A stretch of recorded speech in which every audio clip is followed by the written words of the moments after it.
Garçon Gigi, bienvenue à notre saison 2 dédiée à la construction d'une valeur sexuelle pour les hommes. Voilà, pour les hommes, par les hommes, mais pour les hommes, peu importe le genre auquel vous appartenez, mais surtout les hommes masculins.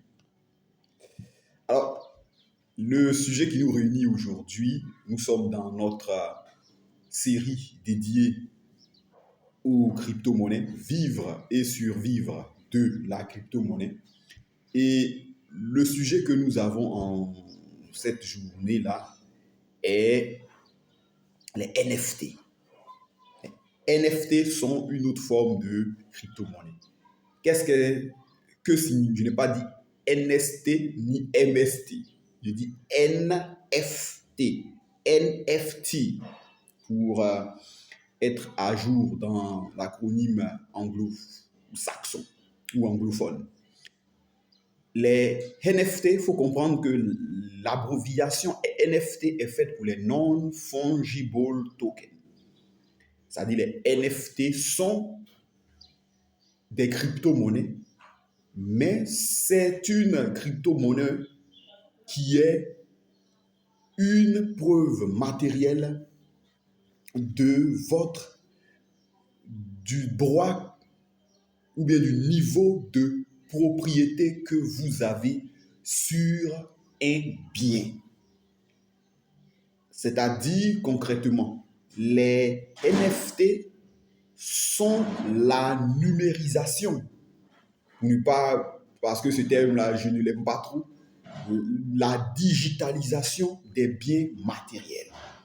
C'est-à-dire que les NFT, on peut produire une crypto-monnaie NFT pour, par exemple, ce pot de beurre que nous avons. On peut produire un token ou une crypto-monnaie NFT relative ou liée à l'existence et à la possession de cette bouteille de limonade. Donc, ça s'applique à une infinité de choses physiques qu'on numérise, c'est-à-dire qu'on apporte sur le digital afin de le commercialiser en gros et en détail. Et les NFT sont apparus et on court sur deux blockchains, sur deux systèmes de crypto-monnaies, à savoir les BNB Smart Chain, c'est-à-dire le Binance Blockchain, et sur l'Ethereum, Ces NFT appartiennent à la classe des crypto-monnaies qu'on appelle les GameFi. Alors, qu'est-ce que c'est qu'une GameFi?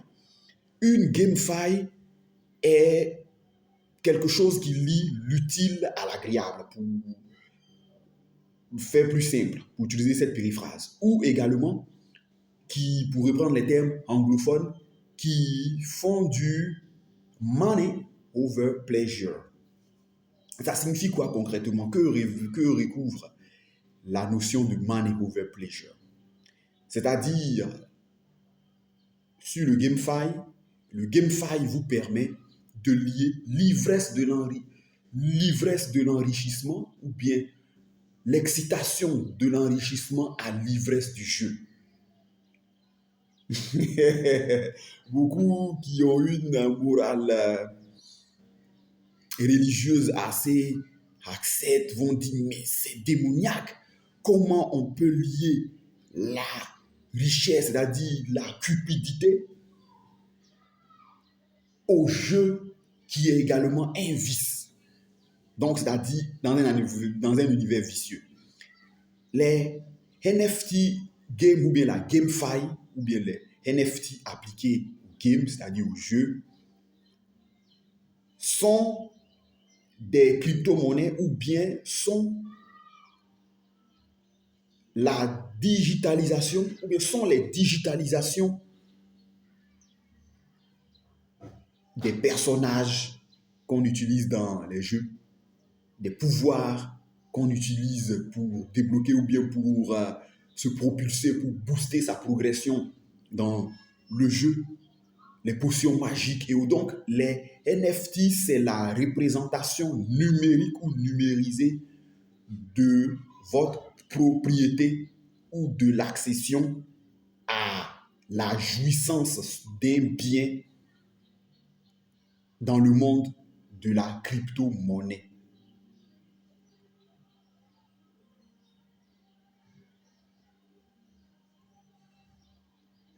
Alors, comment on fait donc pour avoir accès aux NFT? Il faut savoir que comme toute crypto-monnaie, ou bien comme tout élément lié à la crypto-monnaie, pour pouvoir avoir accès aux NFT, il y a deux routes qui se proposent à vous. Il y a les NFT games qu'on appelle play to earn, c'est-à-dire au fur et à mesure que vous jouez, mais d'abord pour y avoir accès, il faut avoir de la crypto-monnaie, un peu comme les jetons du casino. Il faut avoir accès à de la crypto-monnaie et, comme tous les jeux, faire entrer, utiliser cette crypto-monnaie ou cette quantité de crypto-monnaie que vous avez pour jouer. Et en jouant, vous gagnez des bonus, vous gagnez des tokens, c'est-à-dire vous gagnez de la crypto-monnaie. Mais ce qui est très intéressant, c'est que ce que vous gagnez en jouant, c'est d'abord des biens numérisés. Et je vous ai cité les biens numérisés. Ça peut être des personnages d'un niveau supérieur, pour ceux qui aiment beaucoup le jeu, d'un level supérieur. Ça peut être des pouvoirs, ça peut être des potions, ça peut être des pièces ou bien des cartes maîtresses. Et on peut vous dire comme ça que vous gagnez ça par exemple, en jouant pendant 3 heures ou bien 2 heures d'affilée. C'est pour ça qu'on appelle ça play to earn, c'est-à-dire il faut jouer pour gagner. Vous parlez comme on a dit, il faut miser pour gagner. Donc, ça peut être lié au temps que vous passez sur la plateforme de jeu. Au fur et à mesure que vous gagnez, au fur et à mesure que vous passez du temps, la plateforme de jeu vous récompense selon les niveaux auxquels vous accédez. Il y a un exemple qui me plaît bien que je vais utiliser ici. C'est par exemple le site AliExpress. AliExpress a un univers lié au metaverse, c'est-à-dire derrière AliExpress, il y a un univers dématérialisé ou bien digitalisé qui vous permet d'avoir accès à une plateforme de jeu. Et quand vous jouez à ces jeux-là, selon les niveaux, selon la qualité de jeu ou bien la qualité de l'expertise que vous déployez afin de passer les différents niveaux de ce jeu-là, AliExpress vous récompense. Je vous dis ça personnellement parce que ça existe. Moi, j'ai eu la chance, l'infini ou bien l'insigne honneur d'être pendant 4 ans consultant et sous-traitant pour AliExpress, sa filiale Ali Dropship. Donc, je connais bien l'univers.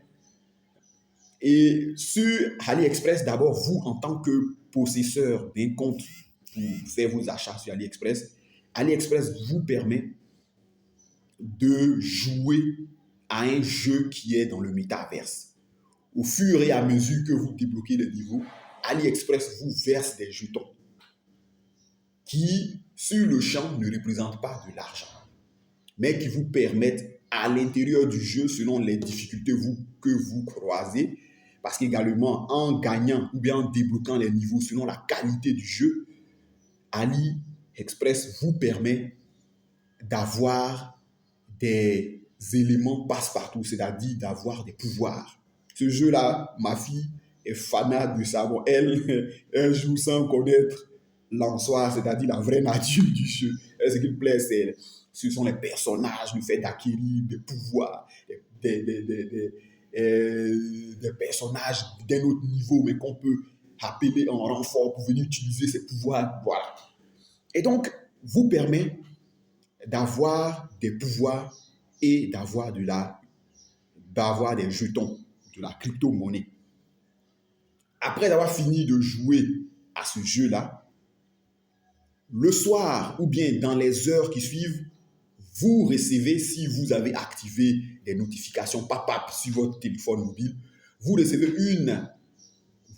un SMS vous demandant de cliquer sur la notification pour aller chercher votre récompense. La récompense que vous allez chercher est un ticket modérateur, c'est-à-dire c'est également des jetons. Mais ces jetons-là représentent des centimes. Ces centimes-là sont des tickets modérateurs qui vous permettent, par exemple, si vous voyez un article sur AliExpress, et étant donné que vous avez participé au jeu, vous bénéficiez d'une réduction qui se lève en centimes d'euros ou bien en centimes de dollars, ou ainsi dans votre monnaie nationale, il existe des centimes. Et donc, en cliquant sur l'article que vous voulez acheter, automatiquement, AliExpress fait le décompte.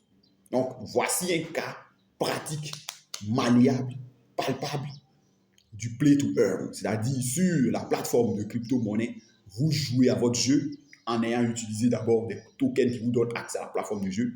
Et selon le temps que vous passez sur la plateforme vous récompense en cadeaux. Ces cadeaux-là sont vendables, c'est-à-dire sont échangeables. On peut les vendre contre de la crypto-monnaie. Ça, c'est le jeu, ça, c'est le NFT ou bien ça, c'est l'application d'un NFT qui vous permet d'acquérir des objets. C'est comme si j'acquérais par exemple cette bouteille vide et avec cette bouteille vide-là, je peux me pointer dans une boutique partenaire à la marque, mais à la société qui a fabriqué cette limonade-là et leur demander de me donner, grâce à un système, plus que sur les plateformes de jeu, quand vous jouez, à peu près tout le monde est au courant de qui joue, de qui a gagné, de qui a le score, grâce au classement qu'on appelle le ranking sur la plateforme de jeu. Donc, je prends ça et je me pointe chez mon boutiquier de côté. Mon boutiquier me dit, tu veux cette bouteille de jus, cette bouteille de limonade, ou bien tu veux que je te la donne sous forme de bouteille de limonade pleine, ou bien tu veux prendre de l'argent. Si je suis intéressé par l'argent, je dis, je veux prendre de l'argent. Et autant de bouteilles que j'ai ici, si j'ai 1000 bouteilles, par exemple, on me dit que chacun des tokens, que chaque bouteille est rachetable à 1 franc, ça me fait 1000 francs dans ma journée. Ma journée est gagnée, je peux m'offrir quelque chose que je veux. Donc ça, c'est le play to earn. Et pour mes amis gamers, c'est un vivier ou bien c'est une source de revenus. Parce que je joue, je mêle l'utile à l'agréable. Je gagne des récompenses et ces récompenses-là, je peux les revendre à la différence du metaverse de AliExpress où après avoir fini de jouer, j'ai droit à des tickets modérateurs, c'est-à-dire j'ai droit à des réductions. Selon même le niveau, si j'ai débloqué de grands niveaux, j'ai droit à des exclusivités. Les exclusivités, c'est-à-dire grâce au temps de jeu et grâce à la crypto-monnaie, aux récompenses que j'ai accumulées, j'ai droit par exemple j'ai droit à avoir accès par exemple pendant un certain nombre de temps à des réductions sur des articles que un acheteur sur la plateforme ne verra jamais à ce prix-là. C'est parce que moi j'ai accès au metaverse d'AliExpress. L'autre type d'NFT que vous avez les NFT Play to Discover. Alors, dans ces NFT-là, vous participez à un jeu, c'est comme pour ceux qui ont fait des concours de gendarmerie, bon, des concours pour entrer dans l'armée ou bien il y a des petits jeux d'enfants qu'on fait, on peut cacher un biscuit ici, cacher un bonbon ici, voilà, des jeux de kermesse. Vous, vous jouez et vous avez pour objectif d'aller découvrir, c'est-à-dire de rechercher des éléments, des biens que vous pouvez récolter et qui sont par exemple utiles à certaines personnes parce que quand tu as ça, tu peux ouvrir, tu peux accéder à d'autres niveaux. Ça peut exister en un seul exemplaire comme ça peut exister en plusieurs exemplaires. Et donc, au fil du temps, au fur et à mesure que vous jouez et que vous trouvez, c'est généralement des jeux d'énigmes, au fur et à mesure que vous jouez et que vous découvrez ces objets-là, vous ouvrez, vous débloquez les niveaux que vous voulez, mais si vous en avez en grosse quantité, vous pouvez les revendre sur les marketplaces qui sont liés au jeu. C'est-à-dire, par exemple, je joue et je découvre, par exemple, je vais prendre un exemple bête, je découvre par exemple 2 pots de beurre. 2 pots de beurre. Et ces 2 pots de beurre que j'ai découvert, moi, en fait, peut-être que je n'ai besoin que d'un seul pot, ou je n'ai quasiment besoin de rien. Donc, je prends ces pots de beurre-là et je les mets en vente sur la plateforme de jeu. Un joueur qui a besoin de ces 2 pots de beurre, par exemple, pour pouvoir améliorer la saveur de son plat dans le jeu, ça peut être un jeu lié à la gastronomie, entre en contact avec moi et déjà je libelle, c'est-à-dire déjà je mets le prix auquel je vends mes pots de beurre. Donc, s'il a la monnaie, s'il a la crypto-monnaie et qu'il a la somme qui correspond au prix d'achat de mon pot de beurre, il clique et automatiquement je gagne de l'argent. Et automatiquement mon wallet, mon portefeuille crypto-monnaie est crédité.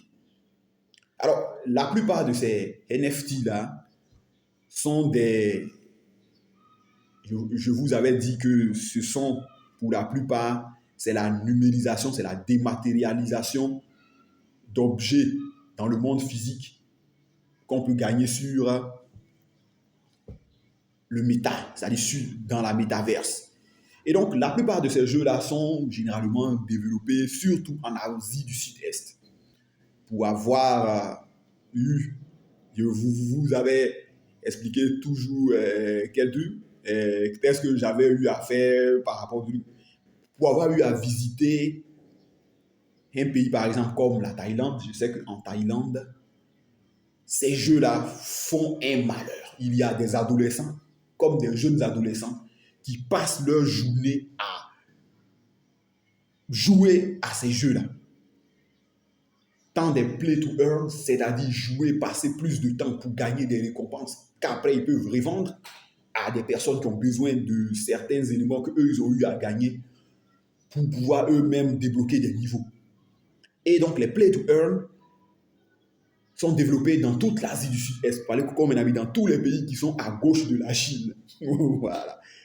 Et dans les pays comme les Philippines, c'est un exemple que je cite parce que je vous ai dit que j'ai eu l'insigne honneur de visiter la Thaïlande à plusieurs reprises dans le cadre de mon contrat de sous-traitant, de consultant, sous-traitant pour Ali Dropship dans ces zones-là. Et les joueurs, les gamers qui gagnent par leur revente parviennent à se faire des revenus mensuels compris entre 200 et 1000 dollars. C'est-à-dire, si je prends au taux 18, entre 130 000 et 650 000. Certains même en font plus. Parce que dans ce marché de revente d'objets gagnés à travers des jeux, on va dire comme ça, à travers des jeux vidéo,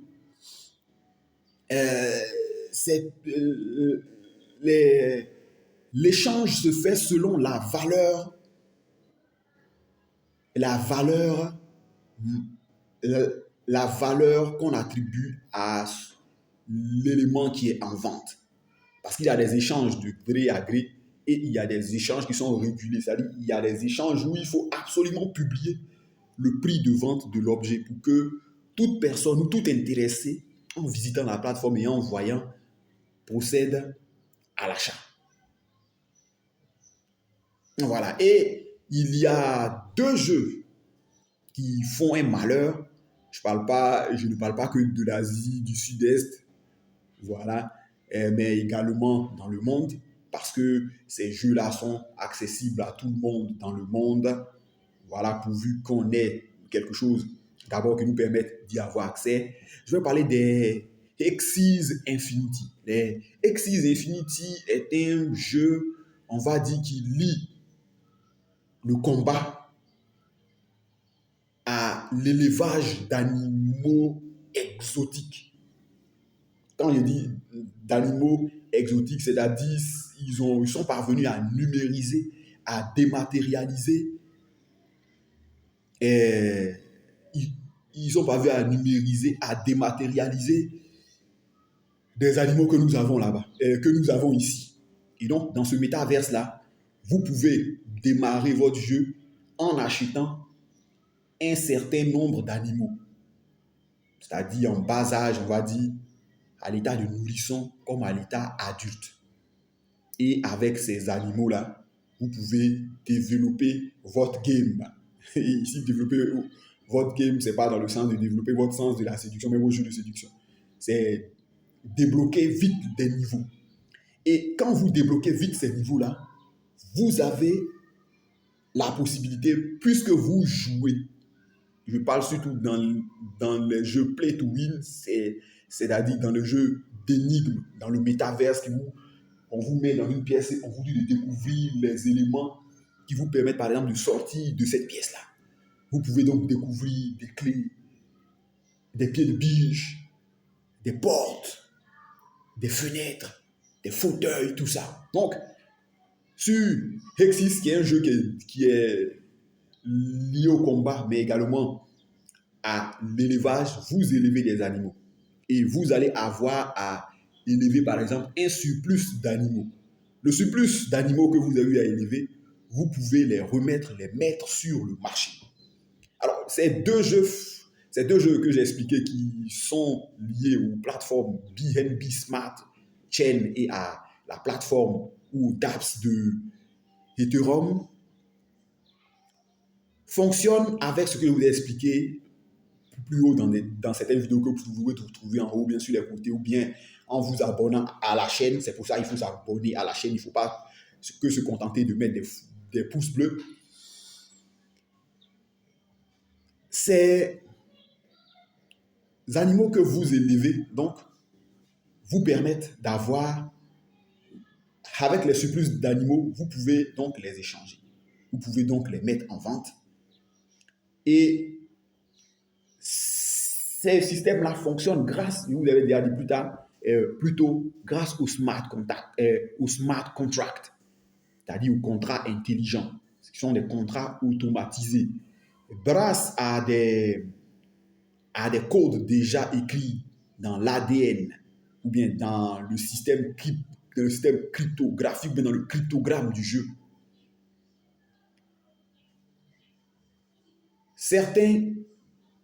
Surtout, comme j'explique, certaines crypto-monnaies et certaines NFT sont échangeables contre de la crypto-monnaie.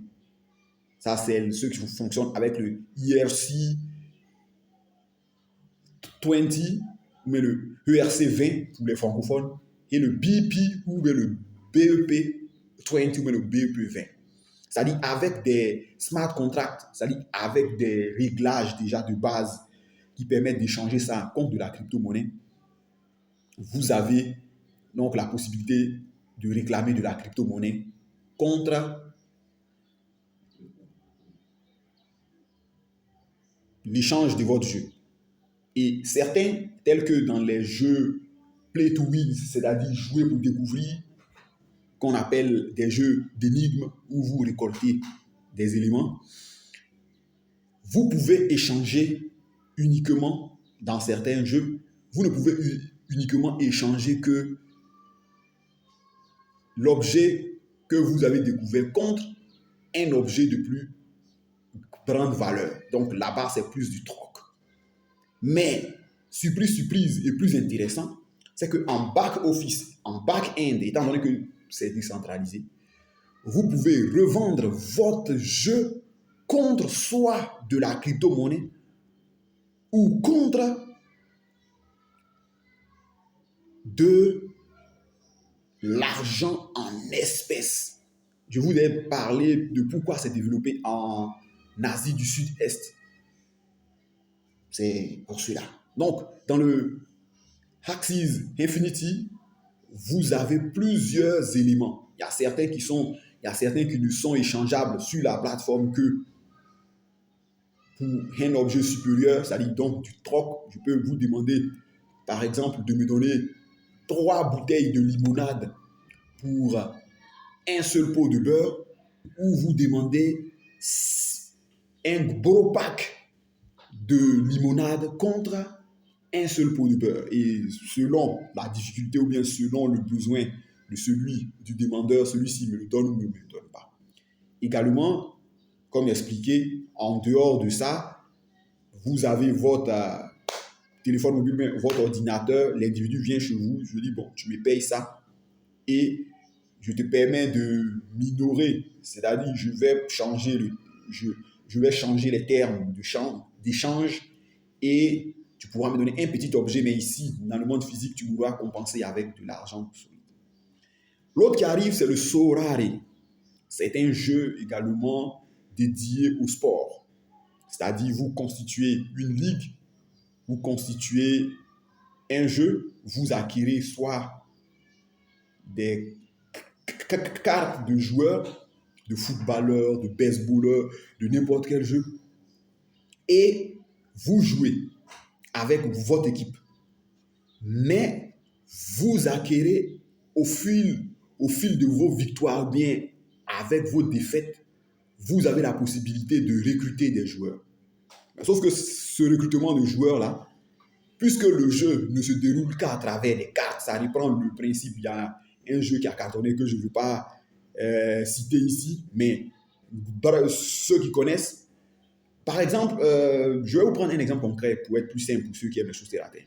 Quand nous étions enfants, nous, pour notre part, et je ne parle pas de cela pour frustrer, je ne sais pas si ça existe encore, il y avait il y a une société Panini. Voilà, une société Panini, je ne parle pas de la nouvelle génération, ne connaît que les Panini sous forme de pain. Mais il y avait une société qu'on appelle du nom de Panini qui, à chaque événement footballistique mondial, mettait en jeu des cartes à collectionner avec un livret. Il fallait constituer les équipes des différents pays qualifiés pour la compétition et coller tout cela dans le cahier, retourner cela à Panini, par exemple, pour gagner les récompenses suprêmes, c'est-à-dire les récompenses à l'échelle mondiale. Et donc, machinalement, nous, les petits consommateurs, mais dont les consommations étaient liées aux consommations de nos parents. Quand nos parents allaient au supermarché, on voyait ou bien parfois il y avait des stands de jeux où vous pouvez aller payer une carte à gratter, tu grattes, si ça te donne un joueur de telle équipe, tu prends. Mais certains n'étaient pas parvenus à constituer des équipes types. Ils avaient une myriade de joueurs que mis bout à bout n'arrivaient pas à être l'équipe, par exemple, de football type du pays qu'ils avaient. Donc, il y avait un commerce de marchandage entre nous enfants. Je me rappelle, nos parents qui viennent d'une culture très traditionnelle nous disaient, on ne vend pas quelque chose à ton ami si ton ami ne peut pas te vendre, si ton ami ne peut pas te donner gratuitement. Mais nous, derrière, les enfants, on s'arrangeait toujours pour échanger. Je dis, bon, je vais te donner mon goûter ou bien je vais te donner 500 francs, tu vas me donner, par exemple, 5 joueurs ou bien 8 joueurs, ou bien les 8 pièces de telle équipe nationale que tu es parvenu à avoir. Ça s'échangeait, ça pouvait s'échanger contre des goûters, ça pouvait s'échanger contre des éléments en nature, comme les éléments fiduciaires. Et donc, ces jeux-là reprennent ce même principe-là. Sauf que là-bas, il y a il a les niveaux de difficulté. Alors, ces niveaux de difficulté-là sont que vous pouvez avoir une équipe. Vous démarrez avec une équipe type. Sauf qu'au fil de votre victoire, vous ne pouvez avoir que seulement par exemple, une carte. Sauf que cette carte est vide. Donc, comme un puzzle, il faut chercher les individus sur la marketplace qui possèdent, par exemple, un cheveu du joueur. Cela est possible grâce à la pixelisation. La pixelisation, c'est-à-dire qui est d'abord la définition, je vais dire comme ça, la définition de l'individu. Par exemple, je suis là, je suis du teint noir. Mon visage que vous voyez, par exemple, est représenté que par ma peau. Mais si on reprend les éléments de la physique, c'est-à-dire en physique, on nous a appris qu'on était en seconde que l'œil humain, ou quand nous regardons la télé, pour ne voir qu'une seule image, c'est à peu près 23 images qui sont collées bout à bout. Ça veut dire que le présentateur TV ou bien l'acteur que nous voyons là, ce n'est pas un acteur complet que nous voyons. Derrière, grâce à la magie du tube cathodique et grâce à la magie de la projection, on parvient à voir 23, je pense que c'était 23 images en une seconde. C'est grâce à ces 23 images collées bout à bout qu'on voyait notre personnage. Eh bien, les gars reprennent ce même principe-là, tout en détachant, tout en disséquant, comme le corps d'Osiris, les personnages des jeux, c'est-à-dire les joueurs dont vous avez besoin. Donc, il faut aller acheter vos joueurs, ou bien le pro, ou bien le joueur professionnel que vous voulez, morceau par morceau, pour le constituer, afin de poursuivre votre jeu. Et donc, les NFT également, donc, les individus qui ont les différents bouts de chair, on va dire comme ça, les différents bouts de chair de ces joueurs-là, les mettre sur le marché, et vous pouvez aller négocier avec eux contre monnaie fiduciaire ou contre crypto-monnaie en vue de les racheter. Et donc, également, si vous jouez, que vous avez des personnages d'équipe que vous voulez revendre, vous pouvez échanger vos cartes et cela vous permet de gagner un revenu. Voilà, un revenu bon an, mal an, que j'ai dit, qui se situe entre 130 000 francs CFA et 650 000, voire plus, selon les études réalisées en Asie du Sud-Est auprès de ceux qui en vivent. Et donc, les NFT ne s'arrêtent pas que là. Les NFT permettent, par exemple, de posséder des propriétés dématérialisées ou bien des droits de propriété sur certains biens. Parce que les NFT reprennent les principes juridiques de l'usus, l'abusus et le fructus. C'est-à-dire, vous pouvez détenir le droit, par exemple, d'utiliser à votre guise un bien, de le vendre contre profit ou de le louer contre profit ou de simplement l'utiliser sans